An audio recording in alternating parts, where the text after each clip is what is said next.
Donc aujourd'hui, je vais vous introduire à la trigonométrie hyperbolique. Donc ce sera surtout pour calculer des intégrales, comme toujours. Euh, alors, en fait, on a pris le cosinus, et avec les formules de Euler, et on peut l'exprimer avec des exponentielles complexes. Donc exponentielle de ix plus exponentielle de moins ix sur 2. Et pareil pour le sinus. Ça nous fait exponentielle de ix moins exponentielle de moins ix sur 2i. Et donc, on va prendre ces expressions et on va enlever les i, tout simplement. Donc, le cosinus hyperbolique, qu'on peut aussi noter ch de x, c'est égal à exponentielle de x plus exponentielle de moins x sur 2. Et pareil pour le sinus hyperbolique, on enlève juste les i. Ça nous fait exponentielle de x moins exponentielle de moins x sur 2. Voilà. Donc aussi, ce qui est sympa, c'est que la dérivée du cosinus hyperbolique, en fait, c'est le sinus hyperbolique, et inversement. Donc, je dérive le cosinus hyperbolique, ça me donne sinus hyperbolique, et je dérive le sinus hyperbolique, ça me donne le cosinus hyperbolique. Donc ça, c'est super cool, parce que surtout qu'on va jamais se tromper sur les dérivés. Voilà. Donc il y a des relations entre ces deux fonctions. Par exemple, que le cosinus hyperbolique au carré moins le sinus hyperbolique au carré. Voilà. En fait, c'est égal à 1. Donc c'est pas un plus, c'est un moins. Faut pas faire la confusion avec la vraie trigo. Et donc là, on peut en déduire une relation assez importante. Plus sin carré de x. Voilà. Et donc là, en fait, on reconnaît un peu une relation de la tangente avec la sécante. Vous savez, la tangente carrée de x plus 1, c'est égal à la sécante au carré. Et là, on a un peu la même chose, mais là, c'est le sinus hyperbolique et le cosinus hyperbolique. Donc c'est pas mal parce que du coup, au lieu de poser la tangente sur certaines intégrales, on pourrait plutôt poser le sinus hyperbolique. Donc ça peut aider parfois parce que... Enfin, ça dépend, voilà. Et donc, à partir de ces deux fonctions, en fait, on peut en créer plein d'autres parce que toutes les autres relations fonctionnent bien. Par exemple, la tangente hyperbolique. Et on peut dire que c'est le sinus hyperbolique sur le cosinus hyperbolique. Donc, cosinus hyperbolique. Et donc, ça nous fait exponentielle de x moins exponentielle de moins x sur exponentielle de x plus exponentielle de moins x. Parce que juste vous faites le quotient des deux et les deux vont se simplifier et ça marche bien quoi. Voilà.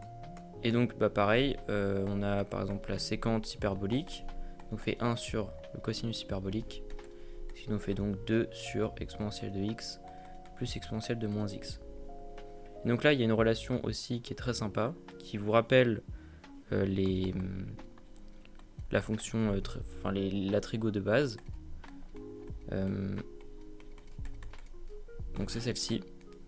Et on voit que la tangente hyperbolique et la séquente hyperbolique ont remplacé un peu le sinus et le cosinus. Donc pareil, au lieu de poser par exemple, quand on a dans une intégrale du 1 moins x carré, au lieu de poser le sinus ou le cosinus, on pourra poser la séquente hyperbolique ou la tangente hyperbolique. Voilà. Mais ça, on va pas trop la voir honnêtement, parce que on va plutôt utiliser ça ou la définition du sinus hyperbolique et du cosinus hyperbolique. Donc on va passer aux exos. On va calculer une première intégrale, donc l'intégrale de dx sur sinh plus cosh. Voilà. Donc ici je vous conseille de passer aux exponentielles parce que la somme du sinus hyperbolique et du cosinus hyperbolique, ça donne une relation très sympa. Par exemple, on va le faire comme ça, plus exponentielle de x plus exponentielle de moins x sur 2. Quand on va sommer les deux, donc on va faire comme ça, et bah ça et ça va se simplifier. Là on va avoir 2 exponentielles de x, et les deux vont se simplifier, ce qui va nous donner exponentielle de x. Donc en fait cette intégrale c'est juste 1 sur exponentielle de x, ou autrement dit exponentielle de moins x. Et donc ça bien sûr c'est moins exponentielle de moins x plus c. Ok, donc deuxième intégrale, ici on va reconnaître, donc on a presque le cosinus hyperbolique, parce que je rappelle, le cosinus hyperbolique c'est donc exponentielle de x plus exponentielle de moins x sur 2. Là si je multiplie des deux côtés par 2, ça me fait juste 2 cosh de x. Voilà. Donc là je peux remplacer, ça me fait l'intégrale de dx sur 4 cosh carré de x. Et donc je peux sortir le 1 quart. Et là on a dit donc que l'inverse du cosinus hyperbolique c'était la sécante hyperbolique. Donc ça me fait juste la sécante hyperbolique au carré.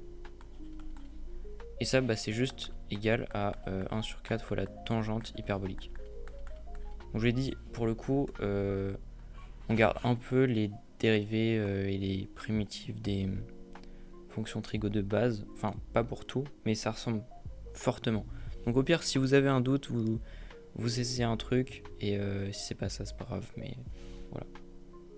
Ok, donc troisième intégrale, on avait vu dans celle juste avant que l'inverse du cosinus hyperbolique c'est donc la sécante hyperbolique au carré.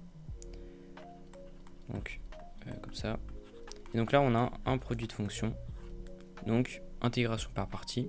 Si vous n'avez pas vu ma vidéo sur ça d'ailleurs, allez la voir, parce que c'est super pratique.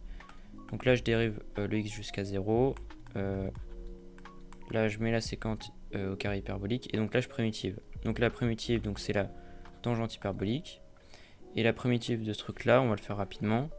Du coup ça va faire le sinus hyperbolique sur le cosinus hyperbolique, et donc ça juste on fait le changement de variable u égale cosh de x, et on va trouver du coup ln de valeur absolue de cosh de x plus c. Donc ici je mets ln de valeur absolue de cosh de x. Ok, là on a fini, parce qu'on fait ça fois ça moins ça fois ça. Donc ça nous fait x tanh de x moins ln de valeur absolue de cosh de x plus c. Voilà. Ok, donc quatrième intégrale, dès que vous voyez de l'exponentielle avec une fonction hyperbolique, n'hésitez pas à changer la fonction en forme exponentielle. Ok.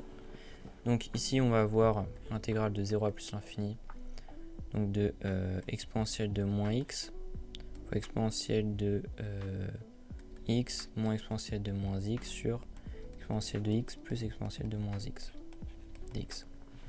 Ok, donc ici je vais multiplier le numérateur et le dénominateur par exponentielle de moins x.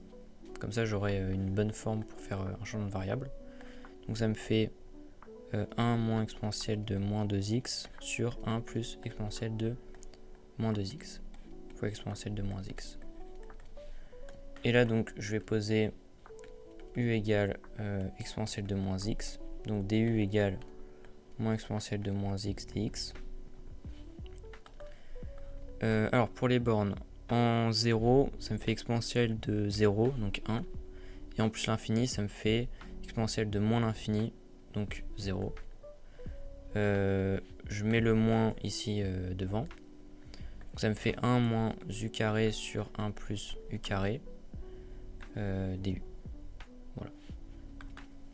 Donc ici je change les bornes avec le moins, mais je vais remettre un moins là pour pouvoir avoir du u carré moins 1. Vous allez comprendre. Parce qu'en fait ici, ça c'est assez classique pour les intégrales, c'est en fait on fait un plus 1 moins 1. Parce que du coup, si j'ai du plus 1 moins 1, du coup moins 2, parce qu'on avait un 1 avant, et bien ici je peux séparer en 2. Donc ça me fait u carré plus 1 sur 1 plus u carré moins 2 sur 1 plus u carré. Donc ça, bah, ça fait 1. Donc je peux mettre 1. Et là, ça va faire de l'arc tangente. Donc parfait. On fait du coup u moins 2 arctan de u de 0 à 1. Ici, bah, on met 1. Du coup, ça nous fait du 1 moins 2 arctan de 1. Donc ça va faire 2 fois pi sur 4. Donc pi sur 2. Et en 0, ça va faire 0. Donc ça fait moins 1 moins pi sur 2. Ce qui nous fait donc pi sur 2 moins 1. Donc voilà, j'ai plus grand chose à vous montrer. Il y a encore beaucoup de choses à voir en vrai. Mais ça suffit pas dans une seule vidéo. Donc bah, il y a toujours mon Discord où il y aura sûrement des exos là-dessus. Allez voir. Et puis si vous aimez pas, vous pouvez toujours partir. Voilà.